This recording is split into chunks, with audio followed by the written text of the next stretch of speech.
오늘은 불신앙을 경고하는 노래 두 번째 말씀입니다. 불신앙을 경고하는 노래 두 번째. 모세를 통해서 이제 하나님이 경고의 노래를 주셨는데 이게 모두 가사입니다. 마치 이스라엘 사람들의 노래는 우리나라 시조같이 그래요. 그래서 이렇게 큰 포기 없이 그냥 계속 읊어서 나가는 그런 방식이에요. 그렇기 때문에 이 가사가 이렇게 많은 내용이 이렇게 함축돼서 이렇게 돼 있는데 전부 암송하고 그냥 시조 읊듯이 계속 같은 운율로 읊어 나가는 거예요. 그러니까 뭐 우리 유행가처럼 뭐 가사 몇 줄 가지고 그냥 끝내는 게 아니고 이렇게 이스라엘의 노래는 말씀이 다 이렇게 함축되어 있어요. 오늘 내용은 뭐냐? 하나님이 이 인류 속에서 하나님을 다 버리고 불신앙 상태로 인류가 퍼졌잖아요. 처음 아담과 하와로부터 범죄를 함으로 인류가 바로 하나님 버리고 세상으로 퍼졌습니다. 그래서 그 중에 이제 오늘 7절부터는 이스라엘을 하나님이 선택하셨다는 거예요. 한 민족을. 그 민족이 뭐 특별히 잘나서 그런 게 아니고 아브라함이라는 사람의 믿음을 보시고 한 민족을 선택해서 이제 인류를 구원하기 위한 샘플로 사용하시려고 택하셨다는 거. 그런데 그들도 내내 불신을 하더라는 거예요. 그래서 하나님이 그들에게 징계하신다. 이 내용이 지금 7절부터 22절까지 다 내용이 나오는 거예요. 이스라엘도 마찬가지라는 거예요. 선택하고 그들을 축복했어도 그들은 여전히 하나님 버리더라. 그 말에. 그래서 징계했다. 자, 첫째는 7절부터 14절까지는 야곱을 기업으로 택하셨다. 그랬어요. 기업이라는 말이 뭐예요? 내 재산이라는 거죠. 내 소유. 하나님이 야곱을 내 재산, 내 소유, 내 것으로 택했다. 그 말은 많은 민족 중에 이들만큼은 나를 믿고 내가 축복하고 내가 원하는 대로 쓰려고 택했다는 거예요. 그 이름을 야곱이라고 그랬는데 야곱은 아브라함의 손자잖아요. 그래서 아브라함의 믿음을 택했고 그 다음에 그 아들 중에 이삭의 믿음을 택했고 또 그 아들 중에 야곱의 믿음을 택했어요. 그리고 야곱부터는 그냥 그 자손을 다 받아들여서 12명의 자손을 다 하나님 백성으로 삼았어요. 그 말씀인데 그래서 하나님이 그들을 어떻게 하셨느냐? 그 이스라엘 백성의 수요만큼 다 경계를 나누어서 백성들에게 줬다는 거예요. 그게 뭐예요? 가나안 땅이잖아요. 지금 모세는 아직 자기는 들어가 보지도 않았는데 하나님의 계시를 통해서 어떻게 될 걸 다 알고 이스라엘 백성들의 그 수요대로 경계를 지어서 땅을 줬다. 그게 가나안 땅이고 12지파로 다 나눠졌어요. 집안별로 다 나누고. 그래서 가나안 땅은 하나님의 선민의 땅이 된 거예요. 그런데 하나님이 그들을 여호와의 분깃이라 이렇게 불렀어요. 여호와의 분깃. 말하자면 여호와가 떼준 재산이다. 가나안 땅은 하나님이 떼준 재산이에요. 그러니까 얼마나 그들이 축복을 받은 거예요. 온 세상 천지를 다 창조하신 하나님이 특별히 요 가나안 땅을 이건 너희들의 분깃이다라고 하나님이 정해주셨다는 것은 그들을 대대로 거기서 살면서 하나님이 복을 주시고 구원의 샘플로 쓰시려고 이렇게 했다는 거예요. 그런데 그들이 이렇게 되기 위해서는 그냥 거저된 게 아니죠. 출애굽을 시켜서 이제 광야에서 그들을 호위하고 보호하고 눈동자같이 지키고 독수리가 새끼를 보호하듯이 보호했다, 이렇게 말씀했어요. 여기 독수리가 새끼를 어떻게 보호하느냐? 독수리는 높은 절벽의 구멍에다가 알을 까고 새끼를 부화하고 나면 새끼가 아직 어릴 때부터 이렇게 밀어요. 그러면 그 새끼가 나풀나풀 떨어지면 독수리가 쭉 내려가서 날개로 받아가지고 다시 올려놓고, 또 떨어뜨려서 나풀나풀 떨어질 때 또 내려가서 받아서 올리고, 훈련시키는 거예요. 그래서 독수리가 그렇게 강한 새 중의 왕이 되는 것이죠. 하나님이 당신의 백성을 그렇게 훈련시키셨다는 거예요. 눈동자처럼 보호하셨다. 우리 눈동자는 이물질이 들어오면 저절로 감아가지고 보호되잖아요. 순식간에 눈동자가 감겨서 보호되듯이 하나님이 이스라엘을 그렇게 쳐다보시고 그렇게 보호하셨다는 거예요. 그래서 그들에게 주신 것이 뭐냐? 땅의 높은 곳, 밭의 소산, 반석의 꿀, 기름, 젖과 밀, 포도즙, 온갖 필요한 거 다 줬다는 거예요. 가나안 땅에서. 여러분, 이렇게 이제 이걸 노래로 엮기 위해서 그냥 중요한 한 단어 한 단어씩을 쫙 모아서 그런 건데, 이게 지금까지 창세기 12장부터 지금 여기 신명기까지의 내용이 다 포함된 거예요. 여기까지 온 겁니다. 이렇게 해서 요 몇 줄에 하나님이 아브라함을 선택해서 여기 신명기 끝까지 이 가나안 땅으로 인도하기 위해서 이렇게 해서 가나안 땅 주셨다는 거예요. 우리가 구원받은 것도 이와 같은 똑같은 원리예요.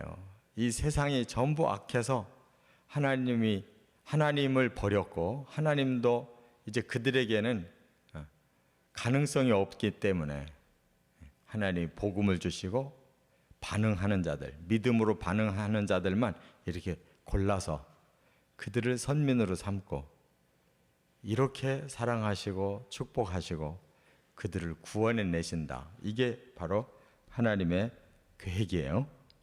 그런데 이제 두 번째 어떻게 됐느냐? 15절부터 18절에 보니까 여수룬이 하나님을 버렸다, 이렇게 말씀했어요. 갑자기 여수룬이라는 단어가 나와요. 여기 처음 나오는 거예요, 성경에서. 성경에서 여수룬이라는 단어가 4곳밖에 안 나와요. 여기 32장, 33장에 2번, 저 이사야서에 1번. 이 여수룬이라는 말이 뭐냐? 이스라엘의 별칭이에요. 별칭. 우리도 자식들 아기 낳아놓고도 그 자식 별칭 부르잖아요. 이쁘면.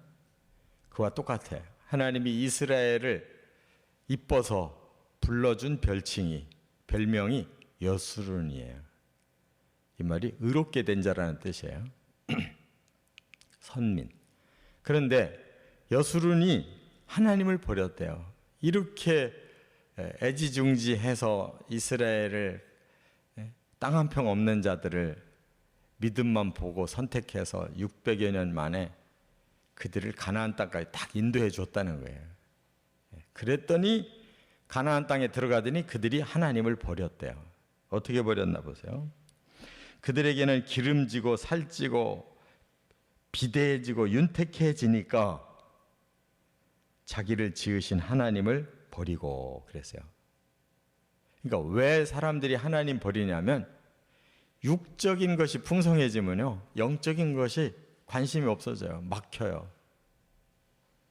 이게 문제예요. 이스라엘 백성들이 어렵게 살 때는 그래도 하나님을 믿더니 풍요로워지니까, 가나안 땅에 들으니까 아무것도 근심 걱정할 게 없는 거예요. 자기들 땅에서 농사지면 얼마든지 가축도 잘 되고 밭에도 소산이 많이 나고 포도가 잘 맺고 하니까 걱정이 없으니까 이제는 그 육적인 욕망에 더 사로잡혀요. 사람이 참 이상해요. 가난할 때는 물질의 욕심이 많지 않아요. 그냥 먹기만 해도 감사한데 조금 부유해지잖아요. 그러면 더 많이 가져야지 이 정도 가지고는 만족이 안 되는 거예요. 사람은 물질을 탐하기 시작하면 욕망이 물질보다 훨씬 더 커져가지고 계속 빨아당겨도 만족이 없어요. 돈이 아예 없는 사람들은 그냥 포기하고 살아요. 그냥 먹을 것만 있고 걸칠 것만 있으면 만족하게 생각하는데, 돈이 자꾸 들어오는 사람은 그때부터 욕심이 생기는 거예요. 그래서 절대 만족 안 해요. 대기업이 돼봐요.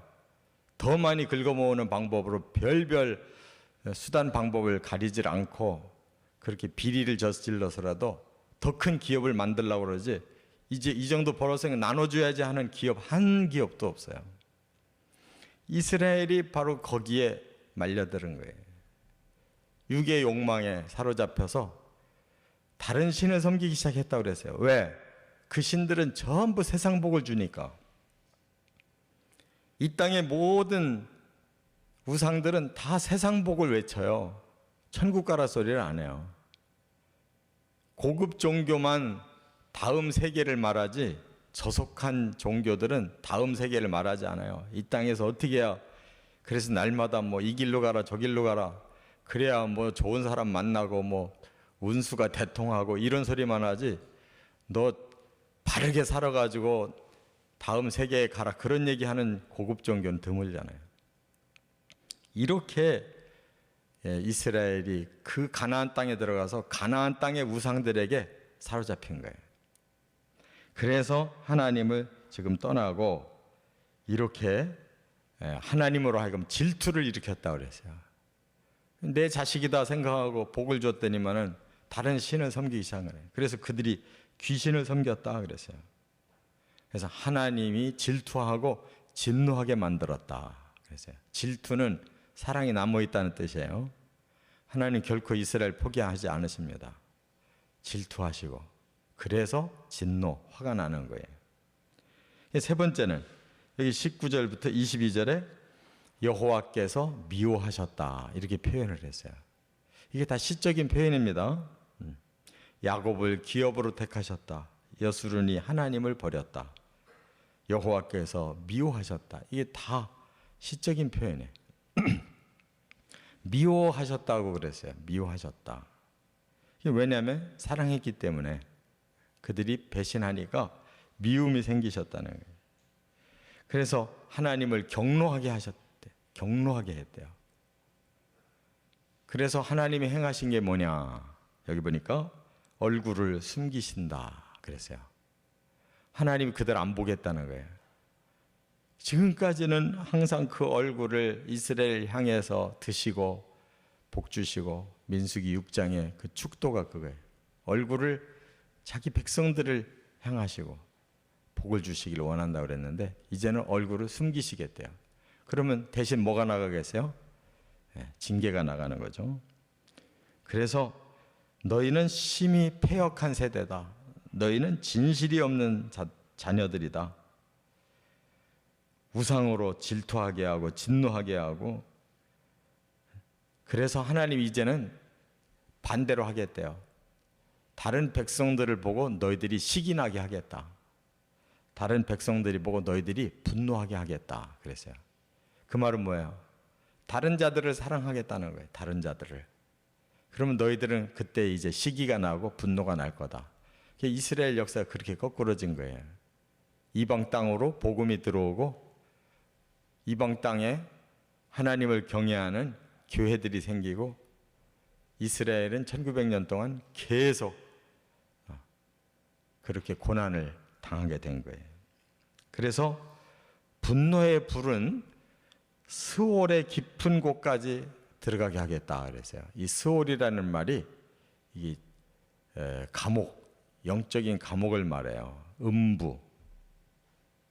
그러니까 마치 그냥 하나님이 그들을 감옥에다 집어넣은 것처럼 그렇게 고난의 역사를 주겠다고 말씀했어요.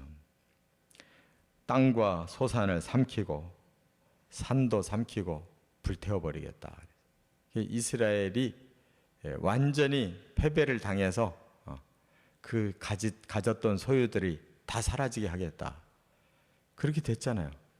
이스라엘 역사는 결국은 가나안 땅에서 떠났어요. 그래서 그들이 온 세상에 흩어져 가지고 하나님의 민족인데 가장 처절하게 버림받는 그런 백성이 됐어요. 이처럼 이제 아직까지 이 초반 부분인데 하나님이 이렇게 하셨어도 그 후에 또 어떻게 하시는가를 우리가 봐야 돼요. 그러니까 여기서 우리가 깨달아야 되는 것은 하나님의 사랑이 먼저 있었고 우리가 하나님의 그 사랑에 부응해야 된다는 거. 근데 우리가 배반을 해버리면, 육의 욕망에 사로잡혀서 우상에게 마음을 뺏겨버리면 하나님은 징계하신다는 거. 이걸 깨닫고 항상 하나님의 그 사랑의 마음을 우리가 우리 마음에 깨닫고 하나님 중심으로 살아가시기를 주의 이름으로 축원합니다.